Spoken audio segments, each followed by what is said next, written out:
Okay mga katrami, panibagong video tayo about sa paggagawa ng Mitsubishi Mirage. Hindi siya ulit mag-start. Ayun yung problem ng Mirage na gagawin natin ngayon. Taga Marikina siya.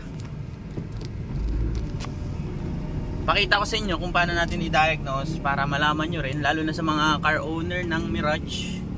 Malaking tulong to para mas magkaroon tayo ng knowledge para sa issue ng ating mga sasakyan. Stay tuned lang kayo dyan at manood lang kayo.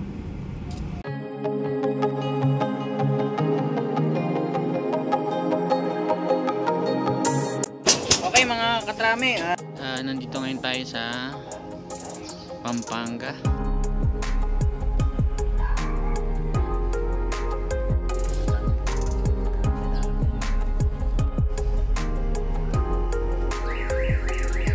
Idle air control malfunction. Test natin na may kuryente naman sa lahat ng ignition coil pati si spark plug. Okay guys, ayan, okay na. Matining na yung takbo. Ngayon nandito na tayo sa unit. I-scan muna natin para mapag-proceed tayo dun sa kung anong gagalawin. Yung makina niya, ngayon i-scan natin. Try natin kung mag-automatic scan. Boss, okay lang dito naman. Sige po. Bata pa yung tinakbo niya. 33 lang. 36. Ito. Yan yung odometer reading niya. 36,000. Ngayon, pero parang nakita ko nagbiblink tong sa gas niya. Pero double check natin through scanning.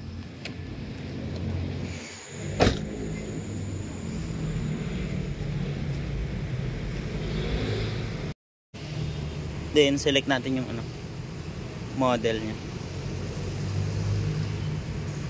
Mirage G4 to. Read fault codes. Walang fault codes. Okay, doon tayo sa data stream. Check natin yung system.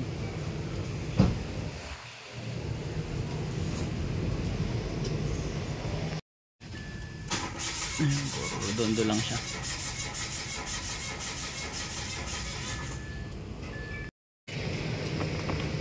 Check natin to. Check natin kung may fuel kasi ito yung linya dun sa electric. Okay na po. Fuel na lumabas. 7:28. Tapos ano siya, dalawang guhit pa lang ang nawawala sa kanya. Sige po, check ko yung doon sa ano. Baka nanakawan ako? Possible. Check ko po ma'am, double check ko. Paano ko malalaman? Kasi walang lumabas na fuel, it means baka wala laman yung tanke o kaya may problema sa fuel pump o kaya sa electrical ng fuel pump. Possible din po. Wala namang amoy po ano? Wala. I-actuation test ko po yung fuel pump kung mag-activate siya. Pero kahapon, nagtaka nga ako kasi nagaganyan. Oo, nagbiblink siya. Iko imposible naman na nawala. Kasi lagi kayong full tank, hindi kayo nagpapawala ng fuel sa ano. The least na ano lang is naka-half lang siya. Pero hindi ako nawawalan ng gas. Yan, actuation test ko po, papaganahin ko yung fuel pump kung maggagana siya. Kailangan tutunog.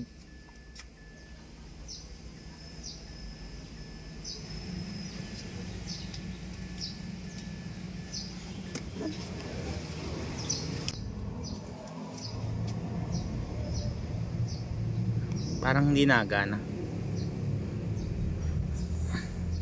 Papakinggan yung fuel pump. Ngayon, check natin itong fuel pump niya, pati yung electrical ng fuel pump kasi naka-encounter na tayo nito dati. Ganitong problem. Double check ko po yung ano. Ano kuya? Ayan. Hindi pala po kayo nawawala ng fuel, no?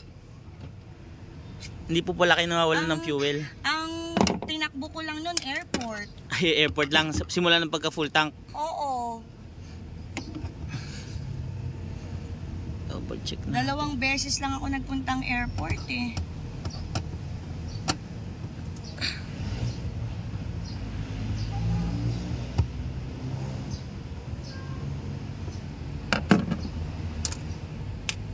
Ang nakakapagtaka, ba't nagbiblink yung ano nyo? Ayun! Ano? Ningat-ngat ng daga ang inyong electrical. Ayan oh. Oh my God. Kaya walang fuel na lumalabas, ma'am. Ang bata. So, paano yan? Ngayon, ang gagawin ko, pero nasa na yung linya? Napasukan ako ng daga? Apo. Nasa na yung linya ng kuryente? Daga talaga yun. Yung linya ng kuryente. Anak ko, ang lalim pa naman. Dito. Ang hirap nito sa ilalim. Oh my God. Dagat. Pero may mga spare akong wire dyan, ma'am. Titignan ko kung kaya natin. Kaso nga lang, ito. Ito, oh. Ito yung linya niya. Ubos. Oh my God. Inuubos ng daga. Hanggang di. Ma'am, baka napanood niyo yung vlog ko niyan. Oo nga, meron ako napanood About dyan? Daga. I-re-rewire natin siya. Paano yan? Ano mangyayari dyan? Saan ko ba yun? Paano ko matatanggal yung dagang yun? Baka nakatira yan dito. Hindi, ma'am, yan. Naligaw lang yun. Alam mo yan ang problema ko kapag change oil ako eh. Kasi di ba yung mga talyer, minsan nakita ko pinasukan ako eh. Baka may paminta po kayo. Lagyan natin ng paminta dito sa palibot. Paminta? Ano? Paminta. Paminta? Oo. Sige. Lalagyan po natin dito sa palibot. Okay, sige. Para hindi na... Kasi pag naamoy nila yun, lalayo sila. Okay. Ganun na lang gagawin natin. Pero hindi ako mangangamoy paminta. Hindi naman po kasi silyado ito. Ano yan? May silicone siya. Wala kasi akong parkingan. Talagang dito lang ako nakapark eh. Ayan ang kalaban natin minsan pagka sa parkingan. Tapos, bihira nyo ba din magamit ito? Bihira nyo din magamit? Oo. Ayun. Pagka bihira magamit talaga. Ganun kasi talaga. May cancer ako. Naka-work from home ako. Kaya nakatenga ito. Kaya nga. Bihira nyo siguro mga once a week. Ganun. Oo, kaya 36 lang eh. Sige ma'am, gagawan ko ng paraan yan. Kunin ko lang electrical. Yun, confirm nga na yun nga ang problema, electrical problem. Kasi nagbi-blink yung fuel ni ma'am. Natin kung maayos natin. Buti may electrical tayong dala dito. Yan. Yeah. Ayos.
na-rewire na natin. Pakita ko sa inyo yung socket nya, kakabit na natin.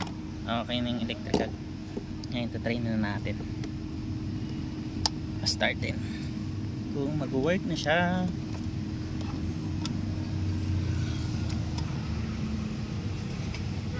Natin tong fuse, check natin kung may lalabas na gasolina na dito. Ngayon try natin kung mag-i-start na siya. Yun, nag-work, putang ayos. Yun, grabe.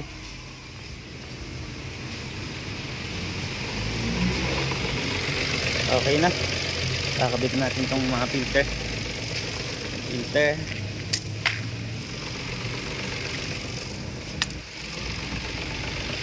Sa wakas, success! Nagagamitan mo.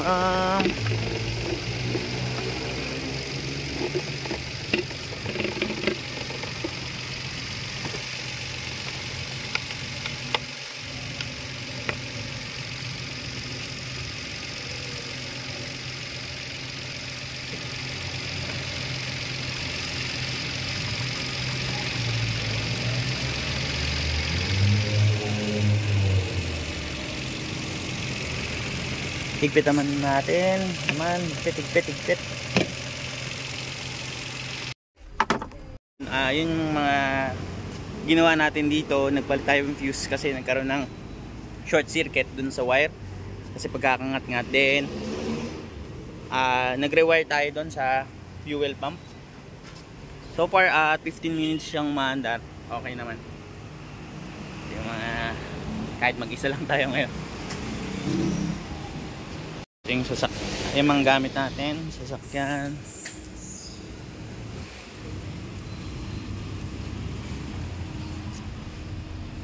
Ni road test ni ma'am, okay na.